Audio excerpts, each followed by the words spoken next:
And I call them scumbags at the moment, like, because that's exactly what I think they are. I think they're taking people for ransom. Because think about it, they've added 6,000. Oh, James FSG are boss because they've just added 6,000 more seats at Anfield. They're actually changing the tune. They're doing the good thing. Okay, then. So what you've just told me is we've increased and invited 6,000 people to come to our stadium to see a worse product. Yeah. Zero logic to the way you're doing business right now. This is why I'm saying, is there a method to our, like, are we doing, I don't know what the plan was. I'm not saying it's a good 3D check. I'm just saying, I think we're trying to attempt something, but we're missing the mark terribly.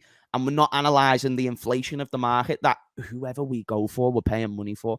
And I would actually, it's not that I think Lavia is better than Caicedo, but I think the value for money and the fact we've made him a top priority and, you know, specifically what we need in that number 6, I think Lavia can become more of what I'm looking for.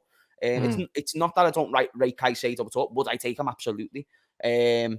But for 100 million opposed to 50 million that you're paying for a top prospect, I think I'd probably go with the one that we're in for already. But you have free reign. This is my problem. So I still think we'll get Lavia somehow. I don't think Chelsea will hijack him. I think they'll still. I don't think Chelsea want him. I think Chelsea are saying to Brighton, listen, we know how much that's right. Southampton are willing to, and we know that even though you say you don't need the money, we know that you want it. Do you know what I'm saying? If they wanted them bad enough, they'd have paid 50. 100%. And that's it. They would have paid it straight away. They would have paid it straight away. Do you know what I mean? They don't want him, but they're saying to Brighton, listen, we know that you want the money. Yep. You don't need it, but you want it. And on top of that, we know that the player wants us. So if you want to play silly buggers, that's fine. We'll go somewhere else, and then you won't have the money and you have an unhappy player. So Brighton know that they have to sell. So what Chelsea are doing is basic business. What Liverpool is doing is weird, because if they went, for instance, and went for a player that was maybe a cheaper alternative to Lavia or similar price range, cool. But we know Caicedo is going to cost double. So who are you trying to fool? Like that's a horrible bluff. It's horrible. Yeah, I reckon Schumacher and Jürgen's having those, you know, like those German ciggies before they make these decisions, and then they just start laughing in the German little voices, thinking, "Yeah, we'll go in for this." I don't have a clue. I don't have a clue what the plan is at the moment. I don't know how the club's being structured. I don't know why we're taking the methods of negotiations that we're doing, especially when it's just contradictory. You know, everyone put a big emphasis on let's get these deals done before pre-season ends, which is okay, fine if you don't want to get your deals. If you don't want to rush, don't put that pressure on yourself and say an expectation. It's like me saying to my mum, I'm going to clean my room, but then you don't go and clean your room. It's like now she's going to be pissed. Now she's going to come in with a slipper and she's going to whack you in the face because you deserve it. You made a promise. This comment here, Southampton could end up in the price. They could, because if they know that there's other teams in for him. Yeah, exactly. I've just said they could be like, all right, it's 60 now. In a worse position because you are now in a bidding war with a team 10 times richer than you. It's like you've just got you say you're on a night out, you've just saw the perfect 10 out of 10. She's boss. She looks great. She's keeping herself to herself. You walk over and you're in. She's smiling. She's doing the little hair thing. Next thing you know, there's just some big dude who's just way more muscly than you, got way more chat. Oh, by the way, way more money. Oh, by the way, way more contact so he can get the free drinks. And that just automatically looks more attractive. Do you know if you took her to the other side of the place, you are fine. You are fine. But you took the piss. You played with your food. You couldn't get to the front of the queue. And now your girl's gone. So here's the score. That's it, bro. Here's the score. I don't want to end up with Harry Winks or someone of that matter, Dewsbury Hall. And this is what it'll lead to. I'm all good. I just get me Lavia. I like the attributes. I think there's potential there. And I don't mind the price tag. So let's just get it done, man. Because now we're acting like everyone else. But this is why the owners aren't capable, though, Rants. And I've warned people of this for years, is that they're out of their depth. The ambition they have for the club is first off wrong. And then now they're getting the on-the-pitch stuff wrong. So whoever is now supporting these owners, because I hate that it has to get to really bad shit's creek for everyone to go, oh, actually, there might be something wrong with these dudes. I was saying this after Champions League final win. I was saying this after Premier League win. Is that even though they've done good things, you can attribute how much of that is to do with them. But overall, they're not good and they're not capable. That's important to take into consideration. They don't even have good reputation with other sports entities. They are called Fenway Sports Group. They are a sports investment company who have a bad rep with teams that they've invested into in the past. Yeah, it's true. And it's only now Jamie Carragher will come out and talk about it, respect and all that. But I just think it's a bit too long. Yeah, Gary Neville it sounds is. like the smartest non-Liverpool fan in the world. But to be Because fair it's to basic them, shit, bro. they both, when they speak about each other's clubs, they make sense. When they speak about their own clubs, they don't, innit? Like, it's just, that's just how it is. It's easier to see without the rose tints, innit? And yeah, it's a shit situation, and that's it. Southampton probably end up getting more money out of you lot now. You probably end up paying 60 million for him now, because they're gonna say, all right, cool, well, Chelsea offered 55, even though Chelsea probably didn't. Because now, like, this is what business is. This is what business is. As soon as there's more than one interested party, then the price just went up. Do you know what I mean? Like, that saying's there for a reason. I don't think people understand.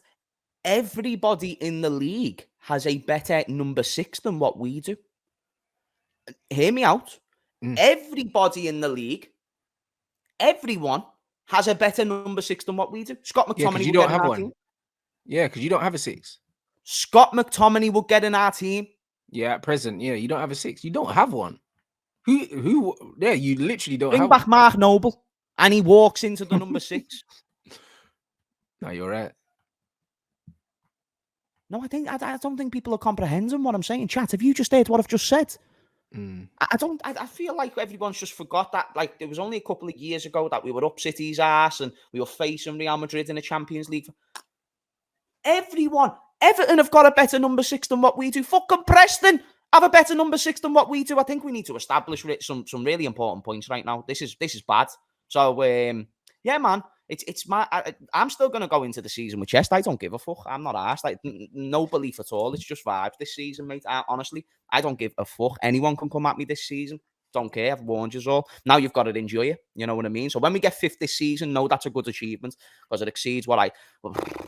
Yeah, you lot started so well, bro. Like, honestly, and your club just let you down. Like, I can feel the frustration in your voice, innit? And like, it's justified because you got a false sense of security when you came out the gate straight away and got McAllister. Do you know what I mean? And then that was like almost like, all right, cool, we're gonna make a statement. And you lot are taking a piss like now, and it's like you haven't really strengthened anywhere. Well, you got 2 midfielders. Have you bought a defender? You haven't bought anyone else apart from them 2, have you? That's right. Fuck me, bro. That's what I mean. That's right. And the season starts this week. It's funny though, you know, because people will come out and say Redmond making excuses or whatever the hell. Okay, then, if you think that we can win a league title on the current merit of what we've done, fine. You use that logic. I don't know where you got the dumb logic from, but I'm just trying to use logic that I was blessed with, okay? Doesn't always get me in the right places, but it got me in the right place last season because we got Europa League with a better squad than what we do now. I'm just trying to use basic maths over here, you know what I mean? We've sold a lot of players. Even injury-prone players like Oxlade-Chamberlain would add to our team right now. Like, this is what I'm saying. I'm not saying go and get Oxlade-Chamberlain back. I'm just saying that there was a purpose of letting him go. There was supposed to be a rebuild. There was supposed to be a new thing that we're building here. And it doesn't seem like that's going to be the case. So I'm now getting out of the phase of being disappointed. I still think we'll get Lavia, and I think I'm unsure if we'll get one beyond that. But yeah, you probably won't. If it's taking you this long, to not get Lavia yet, then I can't imagine Liverpool in the next 20 days are just going to sign 3 players or something. It's not going to happen. It's not realistic, innit? Like, this one more, I think this should probably get sorted out within the next week or so. And then after that, I don't foresee anything else, man. Like, I don't know, it's strange, innit, given the way you started off. But maybe that was you guys saying, all right, cool, we'll just do our business early. And that's that, really. That's the only thing I could think of before their prices went up. Let's get them. Maybe that's what it was. To the attackers, lad. Our attackers are the ones that's going to make us finish above you all. That's all it is. Yeah, well, that's it. It is. It's all on them, man. Do you know what I mean? It's just going to be a shootout by the looks of it with Liverpool. So I don't know.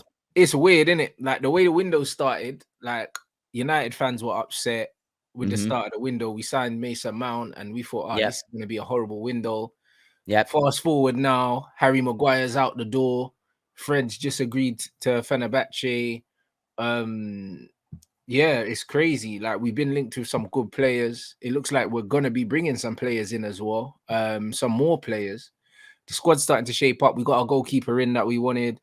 Like there's a few things going on. Obviously, Fred's been announced now. I don't know what the fee is. It's to Turkey, so it's probably not going to be a big fee. It's probably going to be like what 15 to 20 mil. Jeez, Ten Hag's getting rid of McFred as well. Nah, yeah. that's So right Fred there, and then McTominay, West Ham want him, but they also want him. But we'll see. Once they get the Paqueta money, they might come back in for him because Man City are negotiating now for 88 million. Got rejected. I reckon 90 mil probably does it. Paqueta goes. West Ham probably come back in for Scott, and then we've got rid of Scott, possibly. Fred, Van der Beek's going to Real Sociedad. We're getting rid of all the players, that were scapegoats at some point this season, innit? And then we're gonna bring in other players. So the manager's actually doing well. Like the club are actually handling their business well for once, and it feels strange. It feels extremely strange. So I'm not really sure what's going on, but it's like that shows you in football a lot can change in a few weeks, and that's why you never know with Liverpool. They might pull something out the bag as well because a lot can change in a couple of weeks. Yeah, I mean, I suppose you're right. Possibly, don't have faith.